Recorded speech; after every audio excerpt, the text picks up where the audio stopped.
Our brother from France is revealing to me that all over France, they call it credit. You take a credit means you take a bank loan on interest. They call that a credit. And he says all over France, the ulama give fatwa that this is permissible, this is halal. He says, Sheikh, it seems to me as though we are doing exactly what the Jews did before us and what the Christians did before us. So I said, it's the same thing in the United States of America. I lived in the United States for 12 years. And we're living in an age in which our scholars of Islam are failing and failing miserably. Miserably, okay? What is it that explains this failure? Tu peux comprendre? Quand je parle en anglais? All right. What is it that explains this failure? And part of the explanation is that the subject is not taught in the Darul Uloom. The Darul Uloom does not have on its curriculum, it does not have a study of the modern world, le monde moderne. Il ne étudie pas le monde moderne. It does not study modern economics. The graduate of the Darul Uloom knows nothing about monetary economics. No. He knows nothing about Bretton Woods. He knows nothing about the International Monetary Fund. And yet he gives fatwa that the paper money is halal. Okay? This is not only foolish. Don't say about things you don't know. When you send a question to me and I don't know the answer, I send the question to a scholar who has the competence to answer. If you send the question to me in Islamic medical ethics, is it permissible for me to have a heart transplant?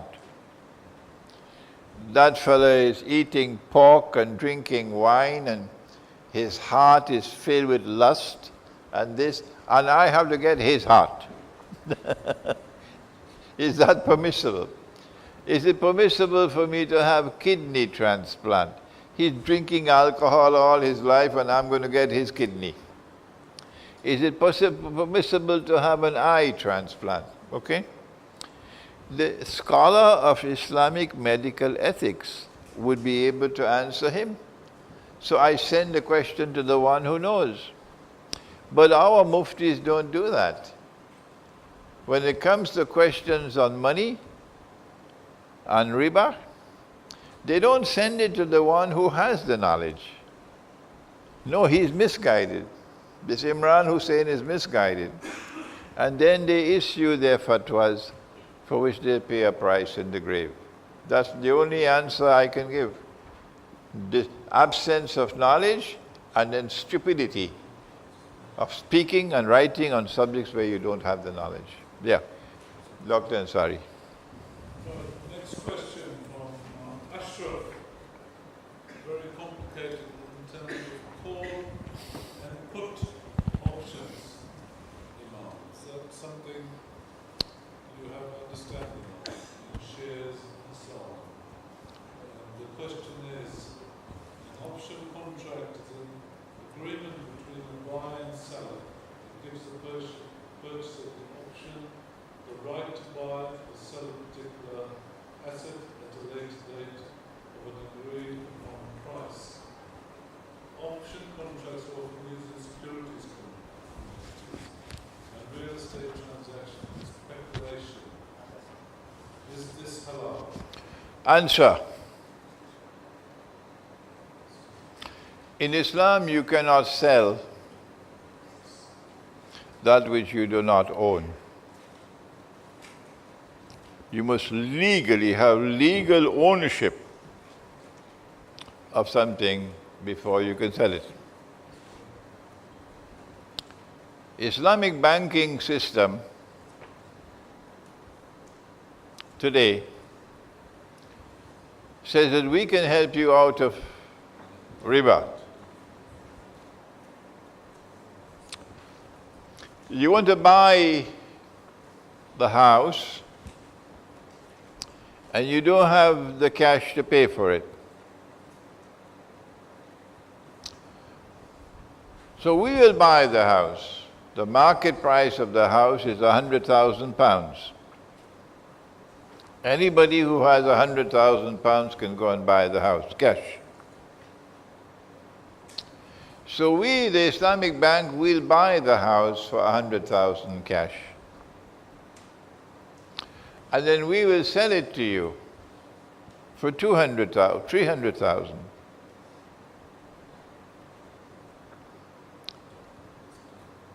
And we'll give you time to pay for it. And since both buyer and seller are aware of the purchase price, the cash price, this is a halal transaction because it's called murabaha. A murabaha transaction is one in which both buyer and seller are aware of the profit margin. A murabaha transaction is one in which both buyer and seller are both aware of the profit margin. We're coming to the option just now. So this is a murabaha transaction because both buyer and seller are aware that the market price of the house is £100,000. And the buyer is prepared to buy it for £300,000, so a profit margin of £200,000. Halal. We say no. It would be a halal transaction if it's a cash transaction. But if a buyer is prepared to pay £300,000 cash for a house he can buy in the market for £100,000 cash, then you should make an appointment for him to see a psychiatrist. Yeah.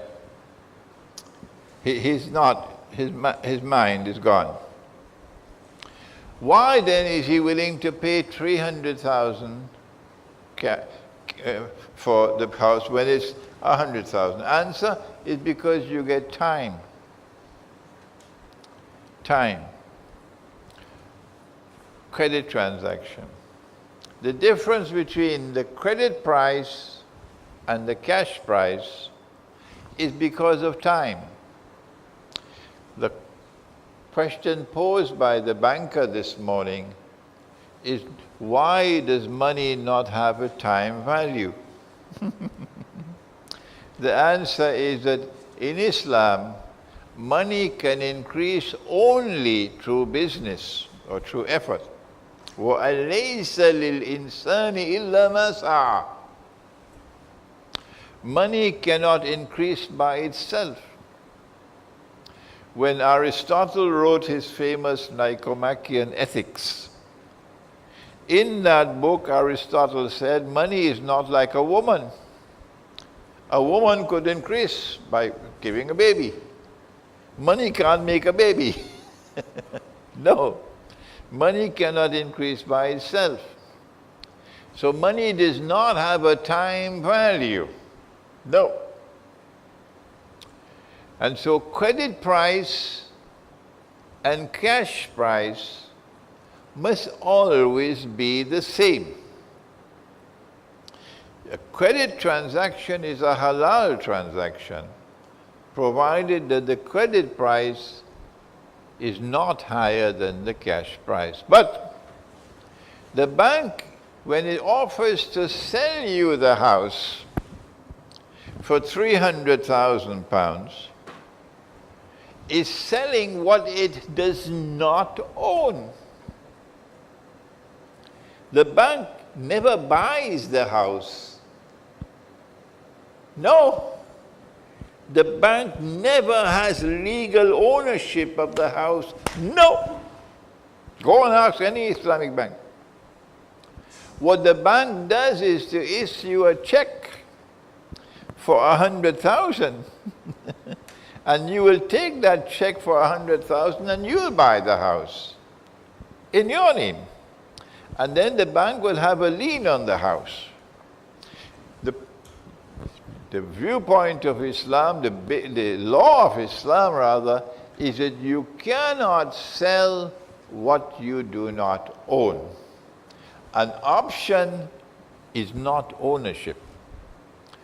An option is a right to buy. And you cannot sell a right to buy in Islam, no. We have about 10 further questions, Sheikh, so let's move on quickly.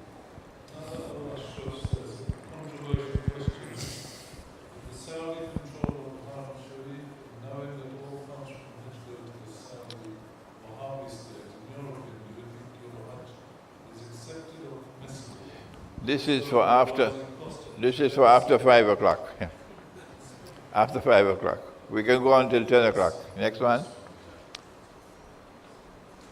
Origin of Riba. Can a person pay back more money in debt due to the decrease of money value?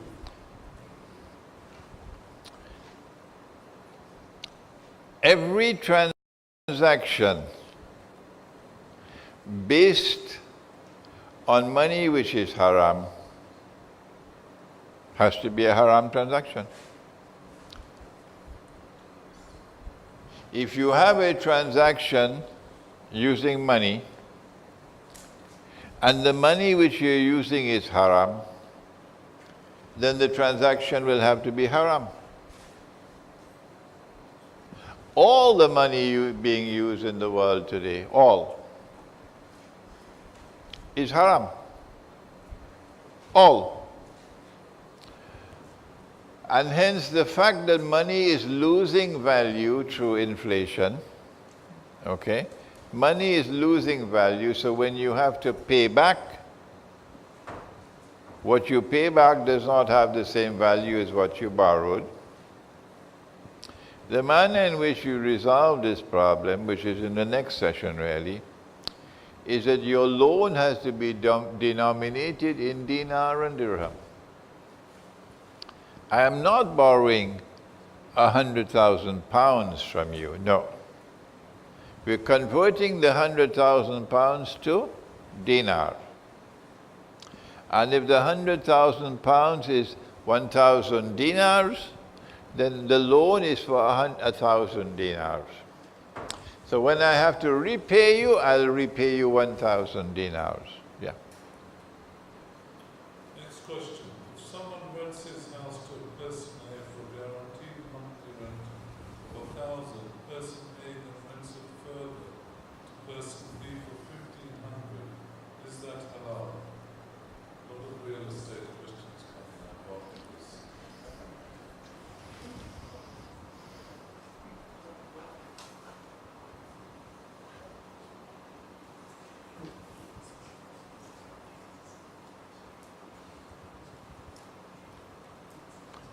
I don't think I have the competence to answer that question. Yeah.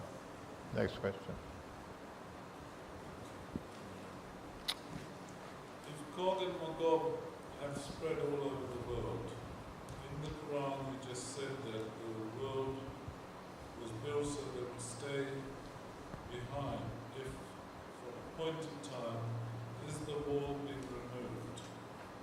Number two, what is the answer to Oh, no. At my age, questions should be posed only one at a time. one entity? A young man, you can give him 2, 3 questions. Okay, the wall was built and he used blocks of iron to build it. Huge wall, blocks of iron. If you say the wall is still standing, and Gog and Magog have not as yet been released, then I say, well, what are you doing in London? You should show some respect for the Quran. Something that is located in the geography of the Quran. Allah speaks of it in the Quran, and it is still there and you are not searching for it. How come?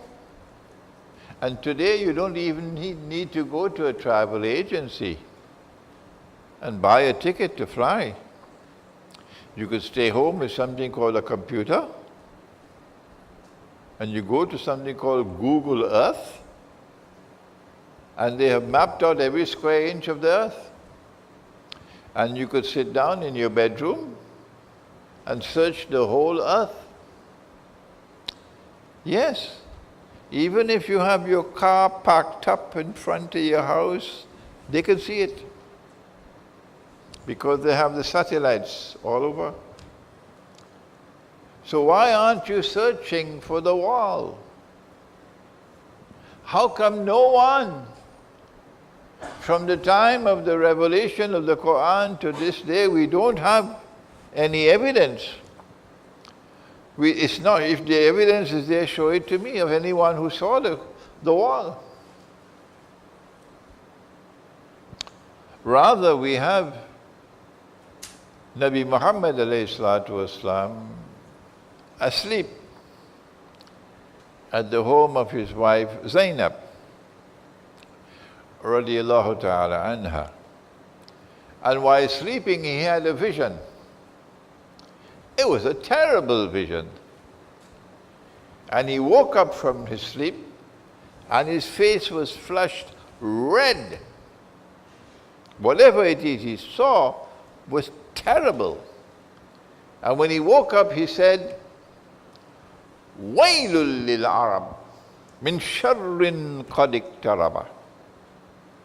Woe unto the Arabs because of a great evil which is now close. And then he raised his hands like this,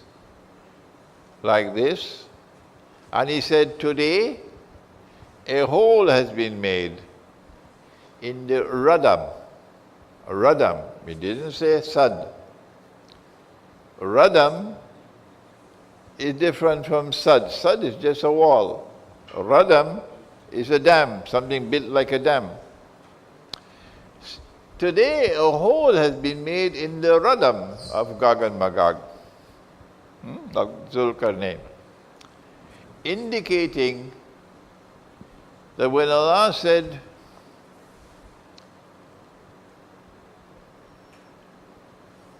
Zulkarnain said, هذا رحمة من ربي. This barrier which has been built is an act of mercy from Allah, in consequence of an act of mercy from Allah. فإذا جاء وعد الآخرة جئنا no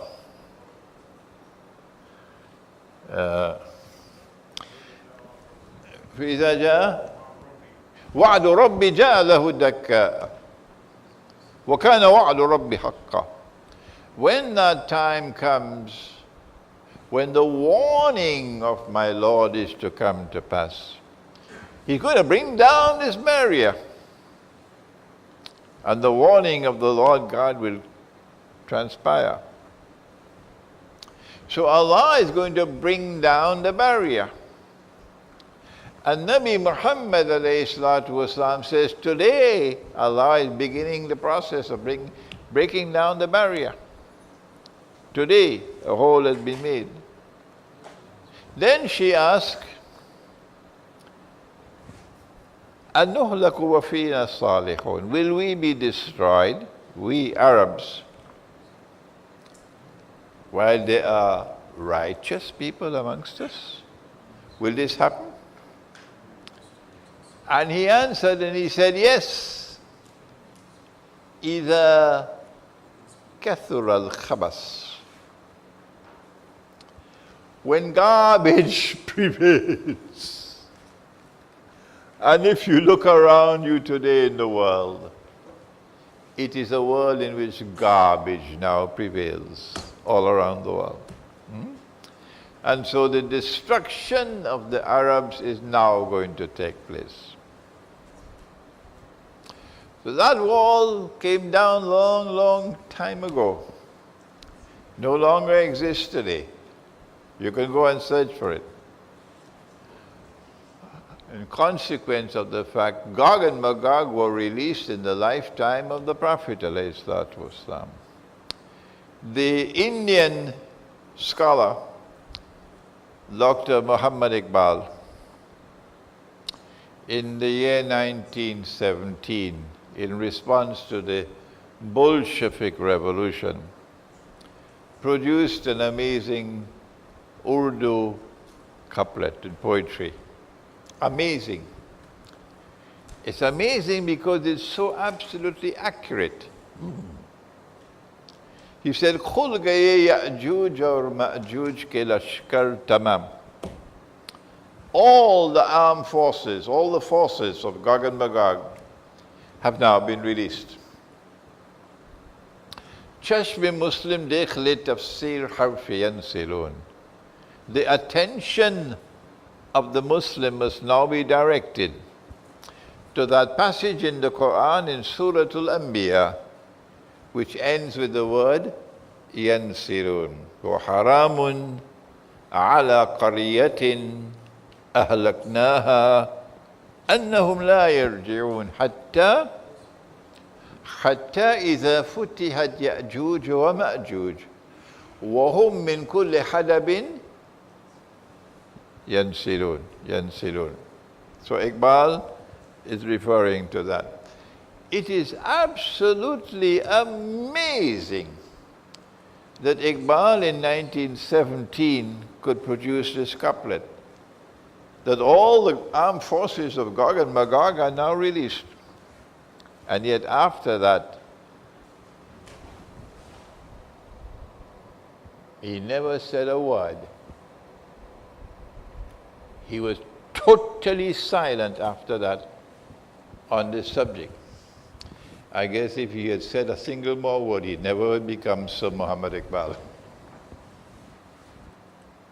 the same person, two related questions, not as difficult, maybe for a quick answer. What is the answer to avoid Riba, knowing that the web around us is so tight that it is impossible to come out? Next session.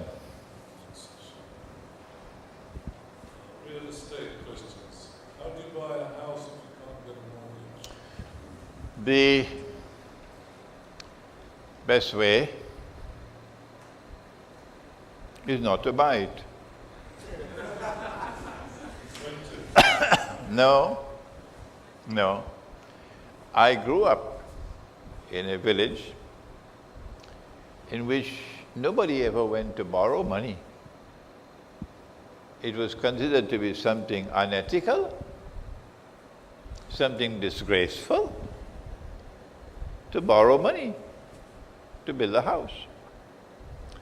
I grew up in a village in which everybody would join together to help you with a hammer and with nails and so on, a community effort to help. And you would build one room, and then you'll build another room, and slowly you will build your house. And when you had no money to put doors and windows, you took a rice bag and you put it there for the window and the doors. Yeah.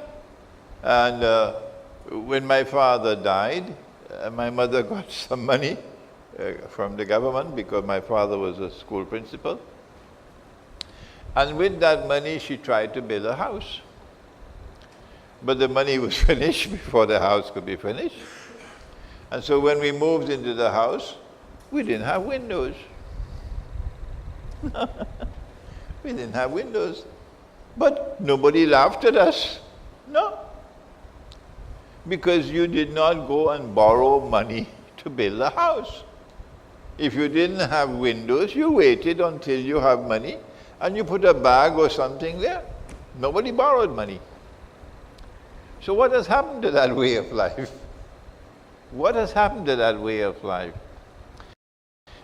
When my father died and my mother is struggling now with orphan children, and sometimes she didn't have any money. So she would say to me to take a taxi because my father died, we had a car, but nobody to drive the car. So we had to sell the car. Go to auntie and ask her whether we can borrow $100. So I'd get in a taxi and I'd go to my aunt's home, and my aunt will give me the 100. I'd come back and give it to my mother. But when my mother borrowed $100 from auntie, she could not eat. She could not digest her food until she had repaid the $100. Because entering into debt and living with debt was something that you wanted to avoid. So do you still want to ask the question? How to buy a house? Huh? The fatwa has been given that there is something called darura, the law of necessity. That when there is necessity, there is no food, and you're starving to death, and the only food available is pork, lahmul khinzir, then the law permits you, even though it is haram, it still remains haram, but the law permits you to eat the pork to stay alive. So they use this as the basis for, we need a house. So we are allowed to borrow money and interest at least to have a house based on the principle of the doctrine of necessity. So I said, wait a minute. When I'm starving to death and I eat the pork, I don't lick my finger. I don't lick my finger. Do I? I don't enjoy it. And when you put the pork on my plate, I would eat the minimum I could possibly eat. How come your plate is so full? How come you're loading your plate? Look at the big house. Is that darura? Are you licking your finger and you're inviting all the family and things to come from Lahore? Look at the lovely house I bought. You love the pork. You are licking your finger. That's not darura. And the second thing about darura is while I'm eating the pork to stay alive, I'm looking for food. So that on that day when I can get food, I will stop eating the pork. But when you eat the pork, you sign a contract for 30 years of pork. 30 years of pork. Even if food becomes available, you're still eating the pork? No. The way to buy a house, if you want to buy a house and you don't have the cash, is that you have a principle of musharaka. That I have, the house is £100,000 and you only have £10,000. So instead of going to the bank to borrow 90,000, I will put the 90,000 because I have the capital and I want to invest my capital halal to get some income. I don't want to keep sitting on my capital. So this is business. So when the house is bought, it is bought on a basis of a partnership in which you will own 10% of the equity and I'll own 90%. But you are not the owner of the house. This is what the bank does. The bank makes you the owner of the house. Well, we will not do it this way. See, since I have 90% of the ownership of the house and you have 10%, then taxes will be paid in accordance with proportion of ownership. I pay 90% of the taxes, you pay 10%. And maintenance and repairs, I pay 90%, you pay 10%. The bank doesn't do that. No. This is the first contract, the contract of ownership, and it's a partnership. Then we sign a second contract. The second contract is for me to rent the house to you, independent of the first contract. I will rent the house to you. But I will not determine the rent, and you will not determine the rent. The rent is determined independently by mutual agreement on the basis of the market rental value. And when you pay the rent every month, 90% of the rent comes to me and 10% goes back to you. Good. But the rental contract is a rental to buy contract. That any time you want to increase your ownership of the house, you have the right to buy from me, from my 90%. But in Islam, business is always contracted on the basis of the market. So you cannot have a predetermined price of the house, that this is the price we paid when we bought the house. No, because price of the house, value of the house can go up and go down. So every time you want to buy from me, you're going to buy at the market value of the house. This can be done through valuation, and we can agree that a valuation is valid for 1 year, 2 years, or 3 years or so. And eventually you'll buy out all my ownership, and you become the sole owner of the house at much cheaper than through the bank. More questions? This is explained in this book. If you already have a mortgage or loan or interest which you can't get out of, what do? If you already have a mortgage or a loan on interest and you can't get out of it, then sell. If it's a house, you sell the house. If it's a car, you sell the car, and you pay off the bank. But sometimes, even after you've sold the car or the house, you still can't pay the bank. Now, that's how skillful they are. So after you've sold the house or the car, whatever it is, and you've used that money to pay the bank, if there's still a residual amount left to get you out of debt, then in Islam it is our duty to help our brothers and sisters to get out of debt. Complex question on bankruptcy. Last question. Can Muslims take past bankruptcy like for citizens? Explain in light of Sharia compliance. Saudi Arabia has recently done this. Is this okay? Hotel, Chicago, USA. There are two kinds of loans. One is called Qard Hasana, and it may be described as a charitable loan. That if the debtor cannot repay the loan, it is written off. But there is a second kind of loan which is not a charitable loan, and it is called Dain, and you'll find it in the second to last verse of Surah Al-Baqarah, very long verse, one of the longest in the Quran.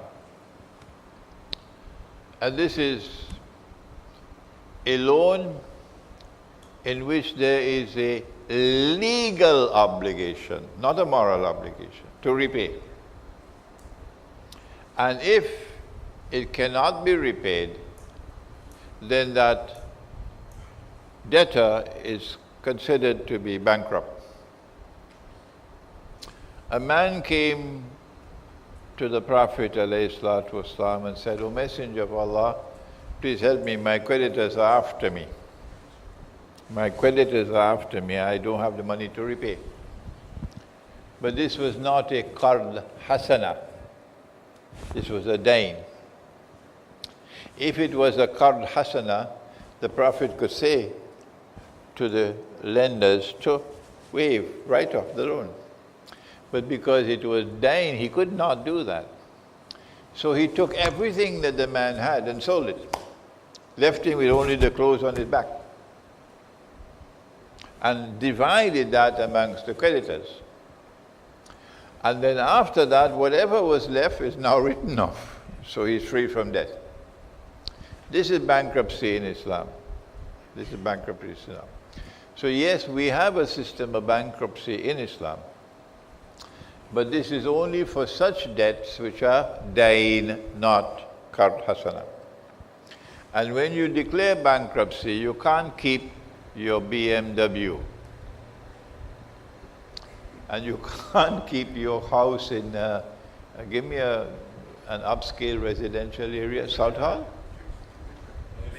Mayfair. You can't keep your BMW and your house in Mayfair and yet apply for bankruptcy. No, not in Islam. You have to give up everything and all you remain with is the clothes on your back. Okay, we finished with this session and Signings, Sheikh? huh? Any book signings? Sinex? Signing books? Yes, but instead of coming back at 4 o'clock, let's make it 4:15, so I get a little rest for my throat. Okay? 4:15, inshallah.